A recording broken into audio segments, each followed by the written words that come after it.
Okay, so this is going to be a review of the RVD Shoot interview. It's from Kayfabe Commentaries. It's called Rob Van Dam, Timeline of ECW in 1999.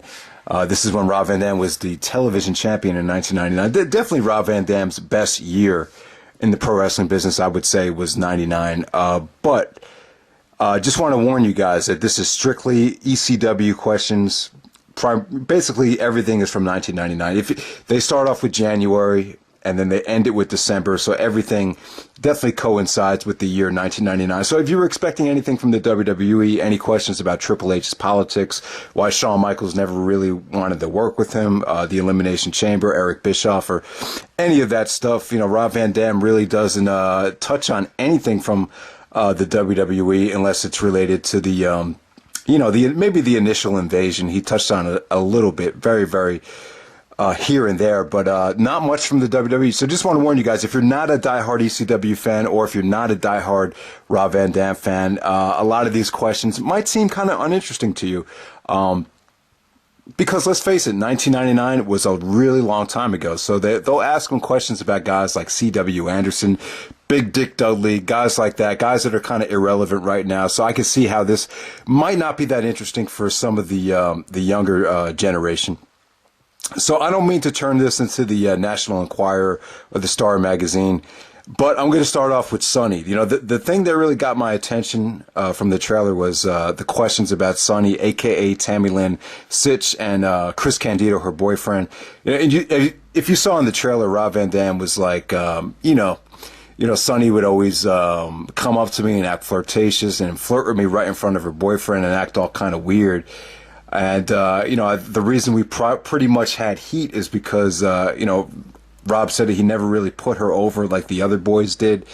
So he said there was always kind of tension between Chris Candido and himself. Chris Candido used to be in the Body Donnas in the WWE, and she was Sunny's, pretty much her main boyfriend. She actually decided to stay with Candido instead of moving in to Shawn Michaels' house in Texas in the late 90s. So. But as far as why Candido and RVD never really got along, it wasn't a great relationship. It was a very sarcastic relationship. RVD said that he thinks Candido was jealous of him because of his relationship with Sabu. He thought maybe Sabu could have helped him prolong his career. But, so the other question about Sunny that the guy asked was, there's rumors that Sunny would do entertainment favors for some of the wrestlers in exchange for painkillers and pills. Is there any truth to that? And RVD just said, yes, he said, yes, I have heard that, but I can't confirm because she's never done it with me. So yeah, in regards to that, I've heard that too from some of the other diehard ECW fans. I've heard things that Sunny was giving Sabu a blowjob was spotted giving Sabu a blowjob backstage one time, I assume in exchange for painkillers. So it's just kind of funny how a non-wrestler like Sunny or Tammy Lynn Sitch would get addicted to pills while she wasn't even, she really wasn't in the ring taking the abuse that the other guys did. It's just kind of crazy. But, that's the lifestyle of professional wrestling. And Sunny actually denied those reports when she did her shoot with Kayfabe Commentary. So there it is. That was, I don't know, that's kind of what got your attention. It's kind of a seedy thing to talk about, but, it is what it is. So Rob Van Dam really had no interest in Sunny at all. He thought she was kind of weird. All right, so the ECW television champion, as you know, Rob was the TV champion from 1998 all the way until 2000. So in 99, he really got it going with Jerry Lynn. They didn't really touch on the Jerry Lynn stuff that much.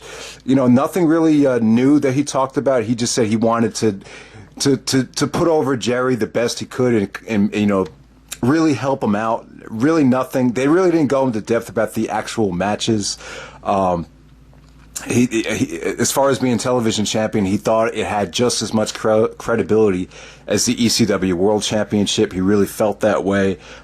He was hoping down the road that they would do a Rob Van Dam, Mike Awesome, unification match or, one-on-one world title match down the road at some point, but it never really came true. As far as the ECW title reign goes, I would have liked to see him touch on some of his other opponents a bit more, like Lance Storm. Then he had the two matches with Jerry Lynn at Living Dangerously in Hardcore Heaven 99. Then he had a match with Balls Mahoney at Anarchy Rules. And then November to Remember, he had the match with Taz. So they really didn't touch on a lot of the in-ring stuff within the television championship reign, which kind of disappointed me. I just would have liked to see more in-depth analysis with the Jerry Lynch stuff. But, you know, Rob has talked about that plenty of times. He said over and over again that Jerry Lynch's been his favorite opponent. So we've heard that all before. The interesting thing about this is, which leads us to Taz. Taz... it seems to me like there's two different cliques in ECW. You had like the Rob Van Dam, Sabu, RVD, Sabu, and Bill Alfonso, and then you had like Taz and Paul Heyman and the you know, some of the older ECW guys. I'm not saying it was anything serious, but it just seemed like there was somewhat of a disconnect between, you know, certain guys that used to hang out together. He didn't come across like he hated Taz. It just didn't seem like they really got along that well. He hated the FTW title. For some of you guys that haven't seen ECW, when Taz wasn't world champion, he decided to create his own title called the Fuck the World Championship. And Rob Van Dam just thought that was compensation for, you know, Taz's ego. You know, he thought Paul Heyman tried to placate Taz too much, maybe just to keep him to stay. There was also a situation where when Rob Van Dam was the television champion, Taz actually came up to him and tried to give him a silver television title because he thought Taz didn't want him to have a gold championship. So he said, you know, Taz said to him, hey, Rob, I want you to wear this. It's silver. It's nice. And then Rob totally ignored the title and never, always said to Taz that he forgot it at home. So there we go with that. The bottom line about that is Taz probably didn't want the television championship to upstage his title, the world championship, so wanted him to have a different design. As far as Sabu goes, talked about Sabu plenty of times, and it just said that he was his best friend in the business, and nobody loved the business more than Sabu. Nobody put their life on the line more than Sabu. A lot of the stuff we've heard before, but there we go with that. The most interesting part of the video for me was when he was talking about painkillers and the side effects, and it's kind of interesting because when you think of you know, steroids. You think of Major League Baseball, guys like Mark McGwire, Sammy Sosa, Rafael Palmeiro, all these guys in the 90s that abused steroids. You don't hear about any of them dropping dead. So this whole thing about, you know, that steroids, you know, kills and steroids is, you know, you blame it all on steroids while professional wrestling is falling down the dirt pipes. To me, it really has more to do with painkillers, or, you know, either painkillers or a combination of injury, alcohol, and concussions, like we saw with Chris Benoit. But, you know, the painkillers it really is a serious problem. And a lot of these painkillers are, you know, relax the nervous system. They're relaxants, and you know, he stopped taking them because he saw like a lot of the people that were giving him the pills were either dying or they were in serious condition. So he just said, hey man, this isn't worth it. So he's totally stopped taking painkillers. He's pretty much clean. Apparently he's really clean. He came clean after ECW, really stopped all that shit. But there was a time when he was taking Vicodin and, you know, Valium, and you know, Dr. Dusty Williams even said, you know, he gave him morphine and said wash it down with some beer, and Rob was like, you sure this is all right? And he would do it anyway. So yeah, the stuff about the painkillers and him just totally stopping dry after, you know, a lot of his friends started having serious heart complications and serious, you know, some of them ended up dying. So he stopped with the painkillers. So that was good stuff. It just, you know, it's just one of those things that just makes you realize that how serious painkillers are. So yeah, so next up, I'll touch on injuries. As far as he didn't really say that, you know, Rob Van Dam has a very unique style. He's got a very reckless style. He's put his body on the line numerous times, but he never really said that he doesn't admit that the injuries are the reason why he, you know, he's still going pretty strong today. That's what we got to realize. You know, Rob Van Dam is still wrestling right now. He's pretty much part-time, but he doesn't really, have any regrets about a lot of the chances he took in the ring. He said he really only had one major injury, was when he tore his ACL and when he tore his meniscus, which is pretty serious. But he said that the biggest problem in his career wasn't injuries, but it was the writing, how the writers and the creative differences just totally killed RVD. So he did say that the ECW style, old school, in regards to the ECW style, Rob Van Dam was really. He's a great wrestler. That's really what drew me to him, is he's very fundamentally sound. He's not like, sometimes you see like a backyard wrestler or someone that's really just in the garbage wrestling, doesn't really have the fundamentals down, doesn't have the skill, but just goes all out with the hardcore stuff and they have no foundation of technical ability.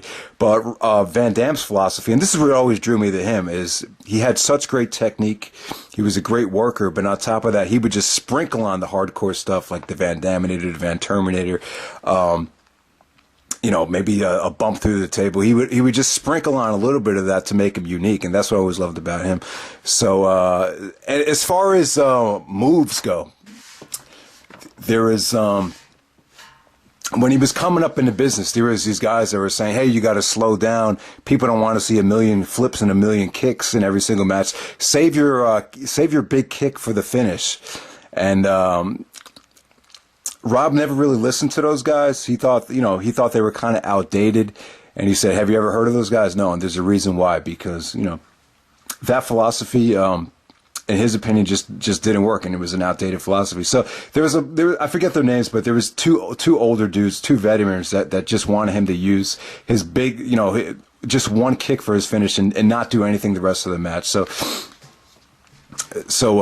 Rob just thought he was very grateful that he really didn't take, a lot of the veterans' advice and just, do everything by the book.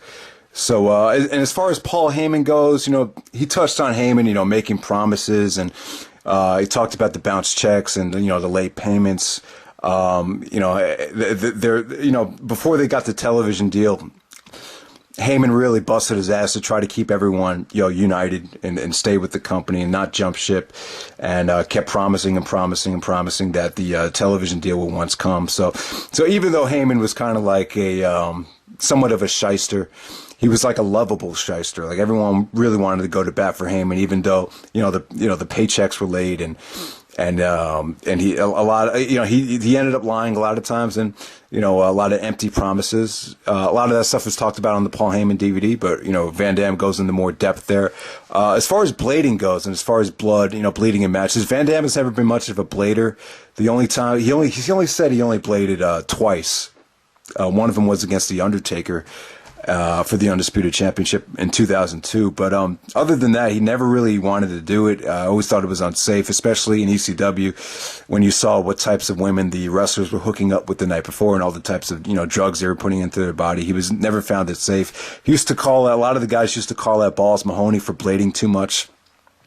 So I totally agree. I'm not obviously blood does help certain matches, but I'm not especially what happened to Nigel with the hepatitis C and possible staph infections. I'm just not a big fan of seeing blood at all. And even when I play basketball, I hate bleeding. I just every time I see my blood, it's always you always have question marks, and so I never I don't know. I just think bleeding in the wrestling ring is something that it's got to be done very occasionally.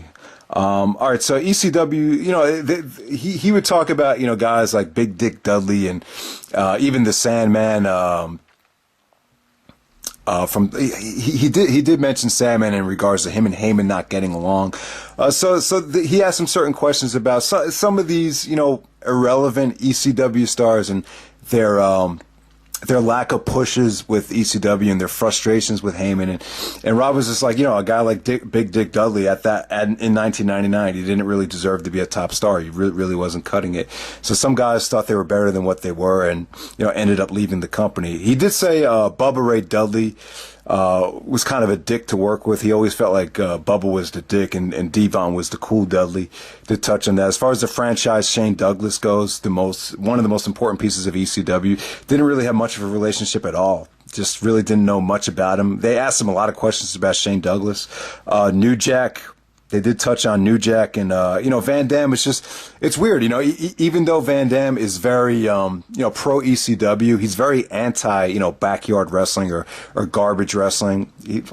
Like I said, he respects guys that have proper training and have learned the fundamentals before they start doing the ECW style with, the weapons and all that stuff. So, they did touch on the New Jack situation when, I think New Jack injured an underage wrestler that wasn't supposed to be on the show. And New Jack was like, I hope he do fucking die. I hope he do fucking die. So they talked about that really big situation, which was covered in the Rise and Fall of ECW documentary. So there we go. That doesn't seem like him and New Jack had a great relationship at all. I wouldn't say they hated each other, but it just seemed like there was no there was really no relationship there. ECW on TNN. Van Dam was very critical of TNN for not promoting the show. They were expected to do a 2.0 for their first rating, and they only did like a 0.94. So Van Dam was very frustrated about that. A lot of this stuff that has been talked about on WWE documentaries about how TNN just wanted to use ECW just to see if wrestling would work on the channel without even, they didn't want to promote it at all. Just to see, what kind of buzz it would generate just by itself. And so there we go with that. He was very frustrated about that, but, he stuck with it.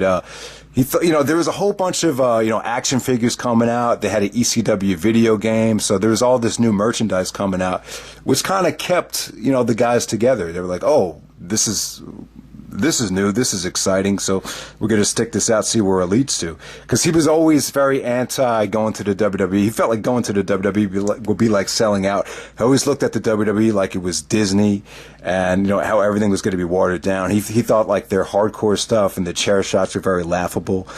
So even when he got to WWE, he talked about how he had a conversation with Tajiri. He said, Tajiri, this new WWE style kind of sucks. I don't get to wrestle. I can't show my moves.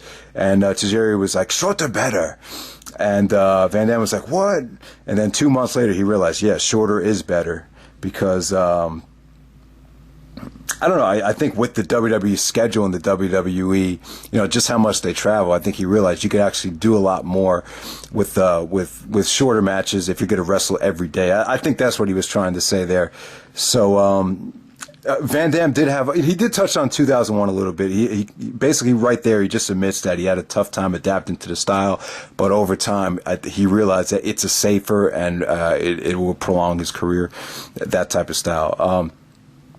So Lance, as far as Lance Storm goes, I think one of the most underrated matches Van Dam had was the Guilty as Charged 1999 television title match against Lance Storm.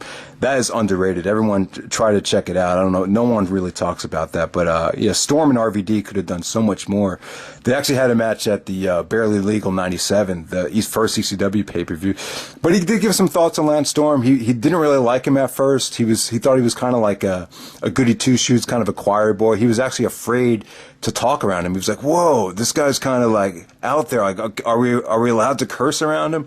But then as time went on, they became pretty good friends, and they actually, shared a room together one night. So, I mean, I don't know. There really wasn't much of a relationship, but as time went on, they got to know each other better, even though it was awkward at first. As far as promos go, RVD said he was really scared of doing promos. Never really wanted to get in front of a microphone. The only reason why he started doing them is because Heyman was taking forever to pay the guys, so he would just kind of wait after the show and start doing. They would actually do promos like in the middle of the night after the show was over, and he felt like Paul Heyman would do that as a way to not pay the wrestlers. So he would just stay late, and eventually Paul got him to get in front of the microphone, and slowly but surely he got more and more comfortable. Paul brought the best out of him, so to say, and then I think joining him up with Bill Alfonso, you had Alfonso really dictated the tempo of Van Dam's direction on the mic at first, and then as Van Dam got more comfortable, he started to kind of find his own niche on the mic. Say, hey, I'm RVD. I'm coming to Buffalo, New York, and you can see me, Mr. PPV, RVD, stuff like that. So the promo, like, I didn't know that. I didn't know he was scared. See, that's the cool thing about this shoot. Like, you really see the real human being of RVD. So a lot of times when you listen to RVD, he's in character. He's very, very cocky.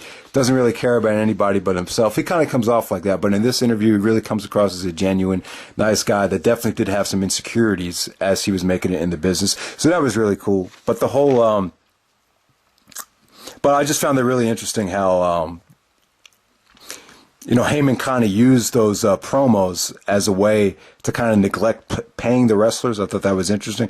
Next up was women. He said he didn't really like working with women. Just never was really comfortable doing it. Said he would have put a woman over if he was asked to. They actually start off the shoot talking about Psycho Sid. And Van Damme said he had a lot of respect for Sid and he was a fan of him growing up. And it's interesting because even though Sid isn't a great worker, he's somewhat of a Goldberg, Kevin Nash. You could put him in that category. Even though he was that, he just had such a cool look and such great intensity that, for some reason, a lot of the ECW diehard fans and a lot of the fans from the Attitude Era really caught on to him. Even if you watch the Survivor Series 96 match against Shawn Michaels, like a lot of those fans were older. They were, teenagers or even in their early 20s, and they were just like so hardcore for Sid. So I always thought that was really interesting. Sid's whole package.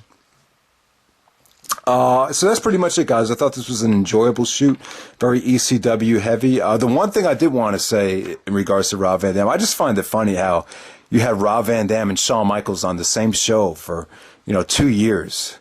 And they never really touched. They had one match on Raw when Triple H interfered. But I remember before Shawn Michaels came back to the company, they actually did a poll and they had, what would be your favorite dream match? And, Rock Hogan didn't win, or, Austin versus Hogan. The one that was selected, the top dream match as far as the voting goes, was Shawn Michaels versus Rob Van Dam in a ladder match. And I'm not saying they had to have a ladder match, but it's just funny how you have these two guys, and people were dying. People were even dying to see RVD and Shawn Michaels, even more so than Shawn Michaels and Jericho before WrestleMania 19. There was a lot of people that were dying to see them go at it in the Elimination Chamber in 2002. They never touched. So, it's funny because they're two amazing athletes, but they're so different though. And it's just funny how they never really touched. I think Shawn, like I said in the other video, I think Shawn Michaels wasn't really comfortable working with RVD. A lot of people just didn't find it comfortable working with him because he's unorthodox and he comes from a different, ECW was a totally different style. So there we go with that. Rob Van Dam, Timeline ECW 1999. I hope you guys enjoyed the review. Check out the trailer and decide if you want to check it out. All right, guys. Thanks for watching and take care.